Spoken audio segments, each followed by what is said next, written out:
Hi అండి అందరికీ. ఈరోజైతే కొన్ని కొన్ని కాదు అన్ని నిజాలే మాట్లాడుకుందాము. ఇన్ని రోజులు నేను వీడియోస్లో మంచిగానే చెప్పినాను. ఇప్పుడు డ్రోన్ పైలట్గా ఉంటే నష్టాలు ఏంటి అనేది కూడా చెప్తాను వినండి.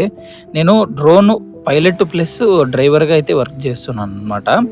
ఇప్పుడు డ్రైవర్గా ఎందుకు చేస్తున్నాను అంటే డ్రైవర్ని ఎక్స్ట్రా పెట్టుకోవడం వల్ల అయితే మనకి ఎక్స్ట్రా శాలరీ ఇవ్వాల్సి వస్తుంది అనమాట.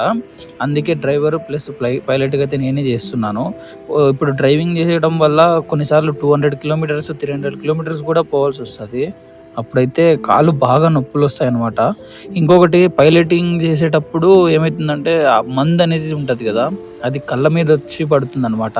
కొన్నిసార్లు కళ్ళ మీద పడినప్పుడు ఒక కన్ను మూసుకొని ఒక కన్నుతో చేసిన రోజులు కూడా ఉన్నాయి. అలానే మందు కూడా తల మీద పడి జుట్టు కూడా ఊడిపోయే అవకాశం కూడా ఉంటుంది. అది పెద్ద బాధ. ఇంకొకటి నేను ఈ సింపతి కోసం అయితే చెప్పట్లేదు ఇవన్నీ. ఇది ఈ ఫీల్డ్లోకి వేరే వాళ్ళు రావాలనుకుంటారు కదా, వాళ్ళకి తెలియాలని నేనైతే చెప్తున్నాను. అందులో ఇది కూడా మీరు నా ఫ్యామిలీ మాత్రమే అనుకున్నా కాబట్టి మీరు అర్థం చేసుకుంటారని అయితే చెప్తున్నాను. మనకు ఎక్స్ట్రా వర్క్ చేసినందుకు కానీ ఏదైనా వర్క్ చేసినందుకు మనకు ఎవరు ఎక్స్ట్రా అమౌంట్ ఇవ్వకపోయినా పర్లేదు, కానీ ఒక్క మాట జాగ్రత్త అనే ఒక్క మాట ఎంతో ధైర్యాన్ని అయితే ఇస్తుంది అనమాట.